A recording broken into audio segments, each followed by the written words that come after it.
Hello everyone, welcome to A Good Night for a Murder, a Victorian true crime podcast.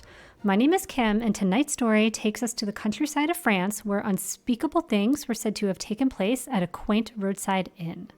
This is the story of the Red Inn affair. But first, a Victorian society tip.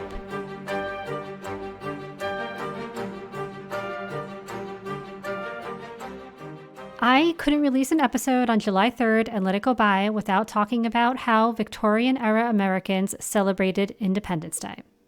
I learned in having conversations on social media that some people question if America even had a Victorian era, since the Victorian era is named for British ruler Queen Victoria.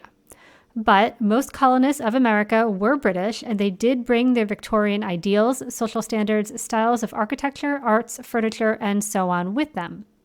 If you're strictly speaking about American history, the American periods that correspond to the Victorian era are the Antebellum period, the Civil War, Reconstruction era, Gilded Age, then the Progressive era. So while it may feel a little funny for some to say Victorian Americans, it does provide a solid reference for the time and place where our stories are set. So, on July 4th, 1776, the Second Continental Congress unanimously adopted the Declaration of Independence, officially marking the colony's separation from Great Britain. This took place in Philadelphia.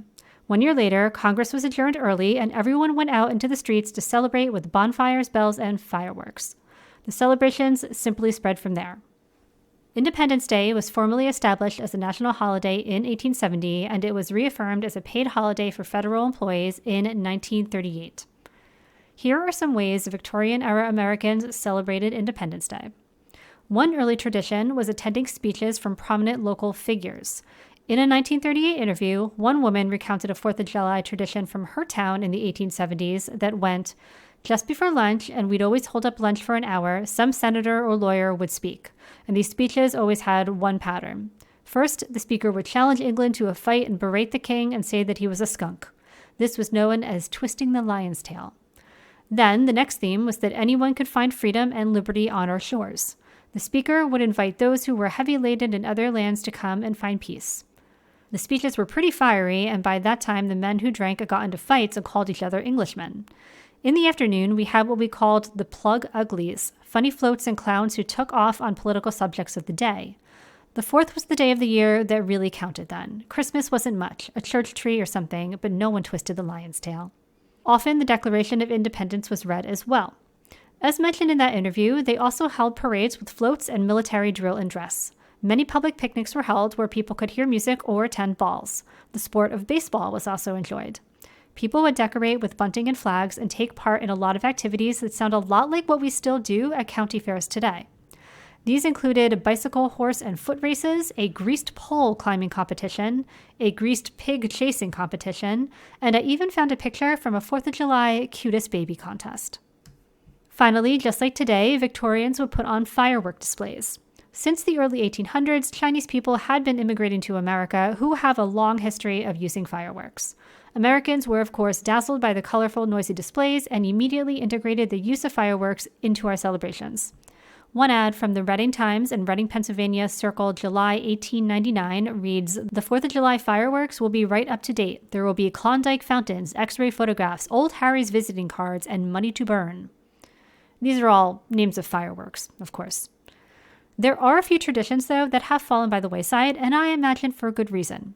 One report recounting an Independence Day celebration from 1852 says, "In those days, we always had a big bonfire on the public square in the evening. They did have a novel sort of fireworks in those days, the throwing of fireballs. They procured a large number of balls of candle wick, which were soaked in turpentine and lighted, and then all the boys and some of the men vied with one another in seeing how far and how high these blazing balls could be thrown.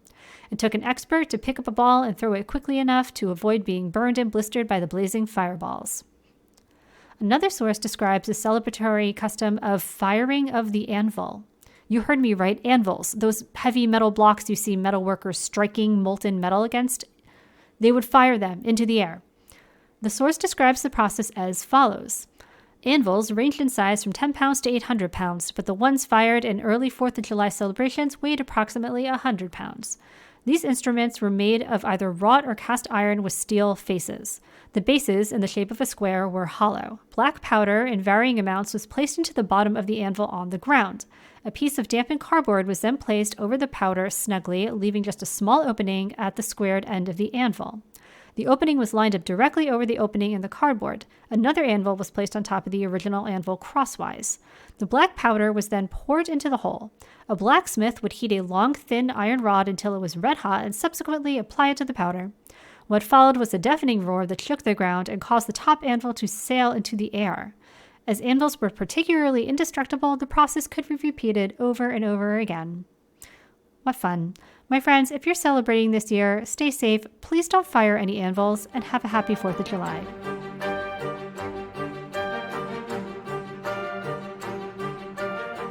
A Good Night for a Murder is a true crime podcast that does cover stories including death, violence, sexual assault, and other adult themes.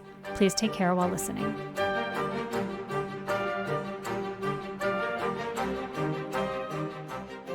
So, I know what you're thinking. It's called the Red Inn for the murders that took place there. But actually, that's not true. It was named the Red Inn for the color of its red roof. But before that, it was called the Inn of Pays-le-Bea. Pays-le-Bea is a town located in southeastern France. Since 1805, the inn was owned and operated by couple Pierre and Marie Martin. Pierre and Marie started out as poor farmers, but they slowly came into wealth as ultra-royalists. The term ultra-royalist ultimately means that they favored policies and practices that made the rich rich. And as such, the rich then bestowed favor upon them.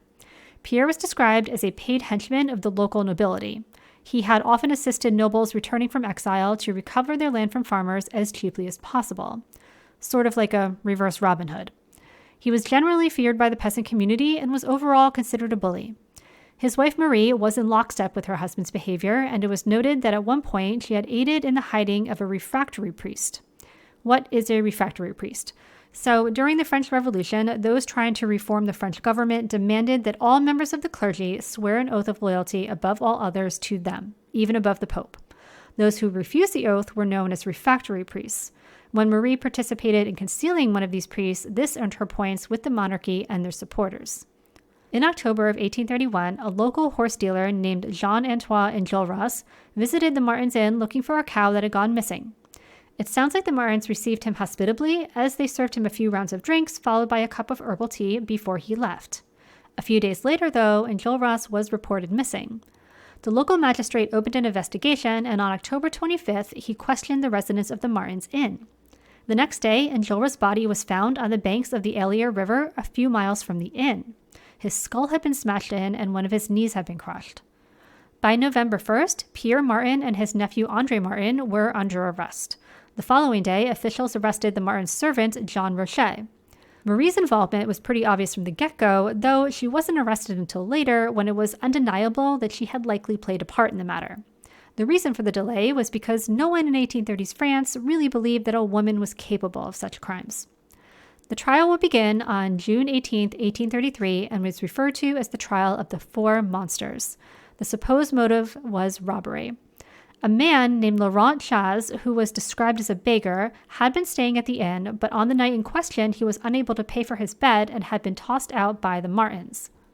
He took shelter in a shed near the property where he claimed to have seen Pierre Martin, Jean Rocher, and a third man named Claude Pages use a cart to move the body of Enjolras from the inn towards the river. This third man, Claude Pages, was not mentioned outside of this testimony, but I think the key takeaway is that he was not one of the men that they had on trial. This would be the only alleged eyewitness, though. The Martins' defense would argue that Chaz was a drunk and not reliable. What followed, though, was nearly 100 additional witnesses, pretty much all relating indirect evidence and rumors.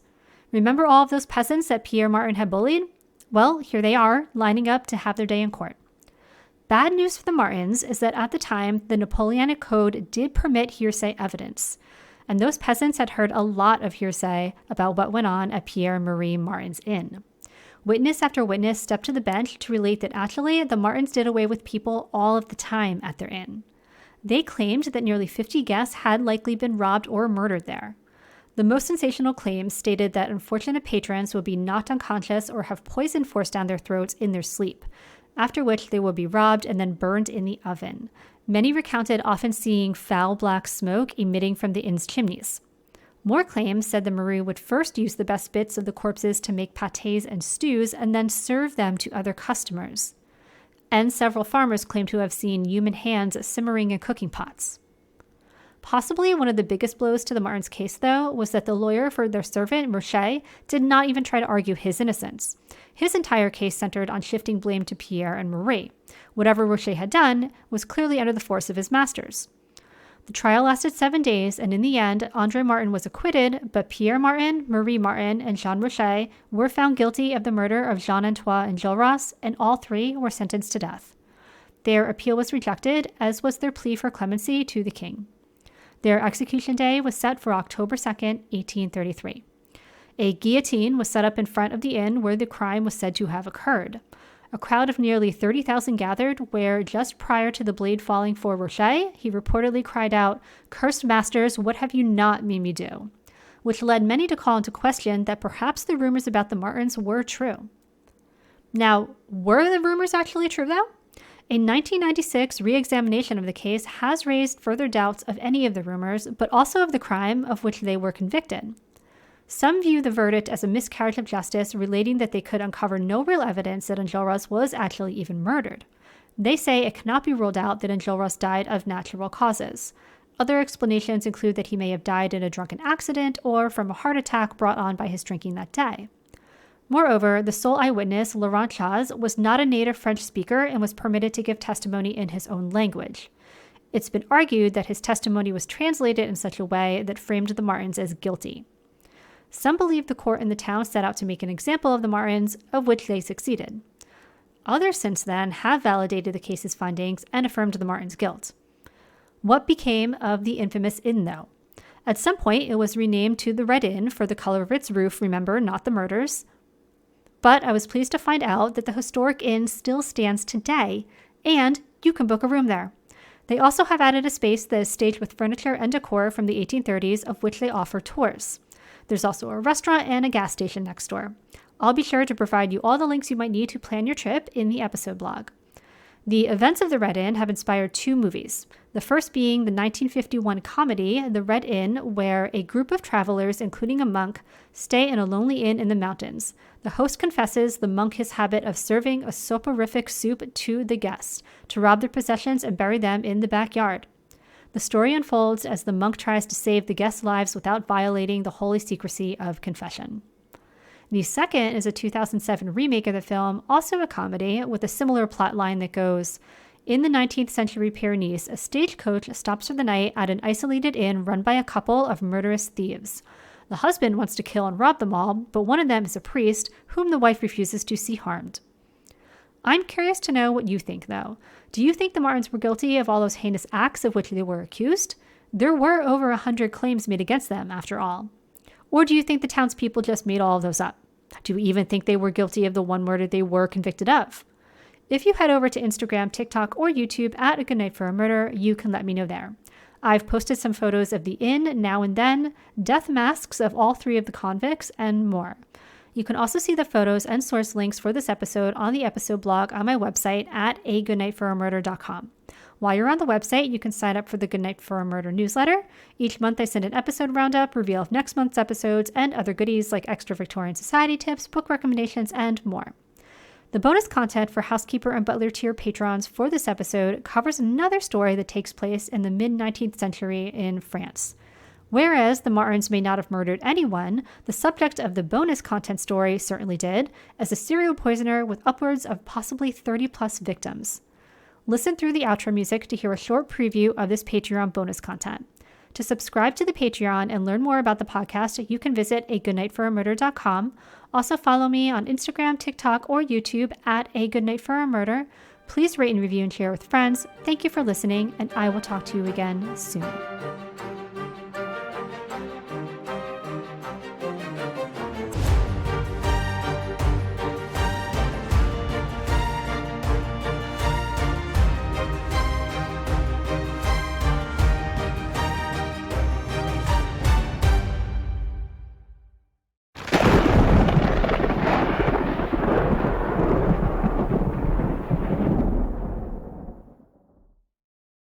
is Kim, and to accompany episode 40 about the Red Inn affair, I am going to tell you another story that takes place in the mid-19th century in France.